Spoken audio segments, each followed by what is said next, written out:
Hey, here's a compilation of the 21 best hip mobility drills that I've used.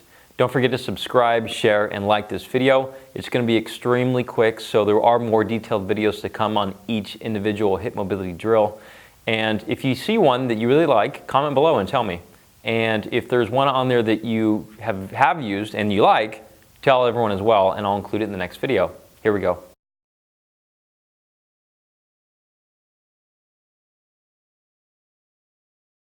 Hip external rotation and flexion with a hip hinge. This we're going to need to use a box, so we're going to put the thigh up on, flush against it, as well as the shin. Once we attain this position, we're going to drive the hips back towards the wall, similar to doing a deadlift, and bring the chest slightly forward, spine straight. The couch stretch. You need a wall for this or a couch, and if it was a couch, you'd put your foot up on the couch, your knee would be on the ground. Eventually, once you get into this kneeling position, just stand up really tall and just hold there. Breathe deep. The pigeon stretch. For this, lay on your back, cross the legs, foot on the thigh, slide the knee up towards the opposite shoulder, grab above the ankle, and pull up towards that same shoulder. The Spider-Man stretch. For this, into a kneeling position, back knee on the ground, bring the hands towards the ground. Make sure that your thigh is outside of the right shoulder, pressing the thigh out and knee out. This will put you into a proper squatting stance later.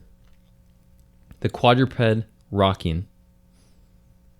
This is a great one to attain neuromuscular control over the actual squatting pattern. Notice that her feet are flush onto the wall, the knees are on the ground, and her spine is straight, and she's pressing her hips down towards the wall, but only going far enough before she flexes her back. Just as with a squat, you don't want to flex your back or round it. Doing this for reps, getting perfect control. The frog stretch. This is a great way to open up the hips for hip mobility. Go as wide as you can, and just like the last quadruped rocking, you're going to press the hips back so our hips are relatively going into flexion or knees towards the chest while keeping wide. Again, go gentle rocking patterns. If you feel any pinching, please stop. Self-myofascial release of the quads. For this one, we're going to use a lacrosse ball, but you can use a foam roller. Put it up high on the quad. This is just outside of the bony area of the hip called the anterior superior iliac spine, or the ASIS.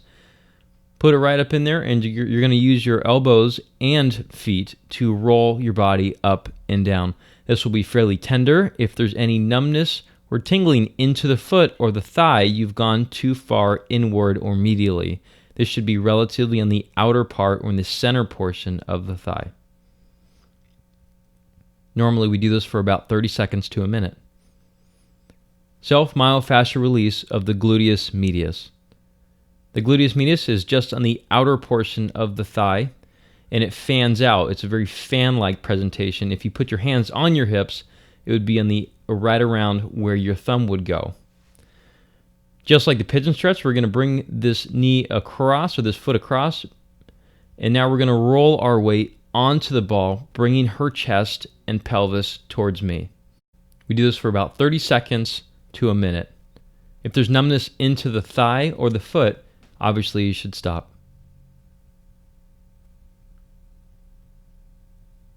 Rocking back and forth is an option as well. Self-myofascial release of the gluteus maximus.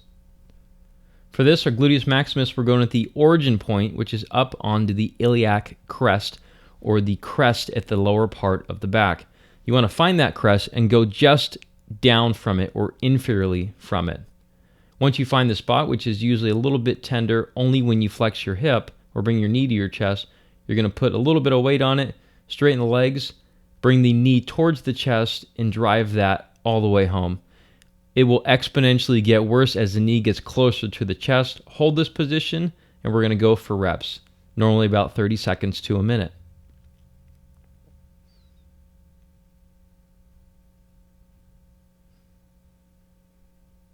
Self-myofascial release of the hamstrings. This is best done while seated. Find a rail of the hamstrings. The hamstrings are inward or outward on the thigh. There's 2 sets. Find which one is the most troubling, which will usually end result in a little bit of tenderness. Put pressure onto the ball and then extend the knee. We're going to do this for reps. If you need extra pressure, put the hands on top of the thigh and then do a rep. If there's any numbness or tingling into the foot or the rest of the calf, this is a stopping point. The sciatic nerve does run past this position.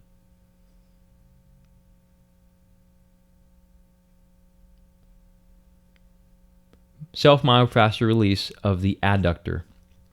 The adductor is a little bit more inside the groin area from the hamstrings, and usually the best way to do it is on the corner of a bench, putting the ball up there. Just before it inserts, you'll find a large tendon. Usually you'll have to lean away, so she's working with the right leg right now, and eventually she's going to turn the hips away. Imagine you have 2 headlights, a headlight on your chest as well as the hips. We're turning our headlights away from that foot, which will put pressure onto the ball and the tendon.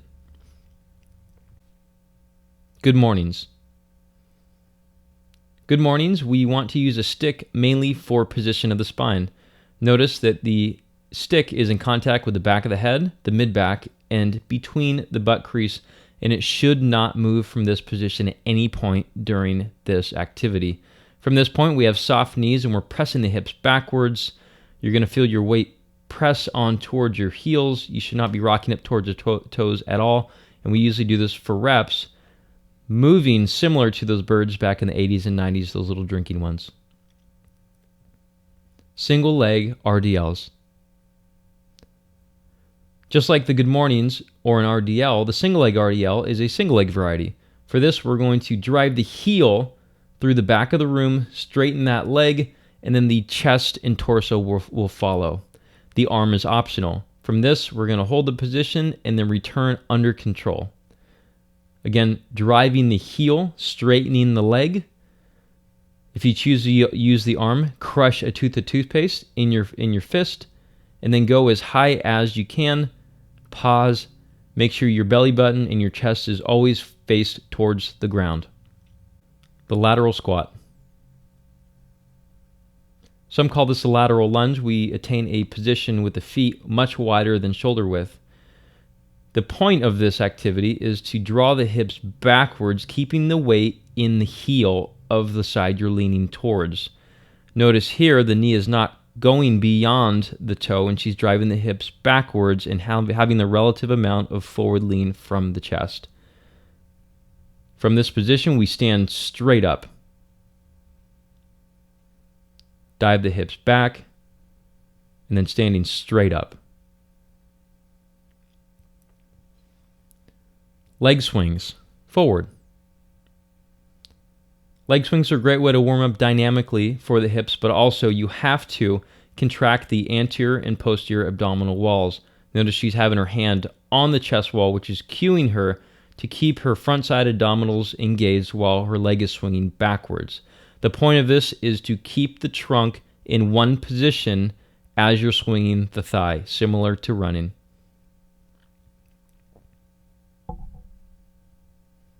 Leg swings across. Similar to leg swings forward, we're going to engage the trunk, but now we're going across the body, allowing the hip to go as far as it can in both directions. Again, engage the trunk. Make sure that you're breathing and bracing, because this will usually take about 30 seconds to a minute. This is a great way to dynamically warm up before you do activity. Active straight leg raise with a wall bug. For a wall bug, we press our hands into the wall, which will help engage our front side abdominal wall. Now we're going to raise the hip or the leg up into the air by ourselves. No one is helping us with this. We're doing it by the strength of our own body, and by engaging that trunk wall, it's helping us to not use our hip flexor quite as much. The point of driving our hands into the wall is to keep the trunk stable as we go through as much range of motion as we can with the hip. Hip circumduction. Circumduction means circles, and in cases where there's hip compaction, we need to keep it relaxed and distract it slightly. Hip circles or circumduction will be helpful in regards to keeping the hip looser in the socket or less compact. In shoulder cases, we have Codman's exercise, which simulates the same thing. You can add weight to the foot in this activity, usually to about 30 seconds per side.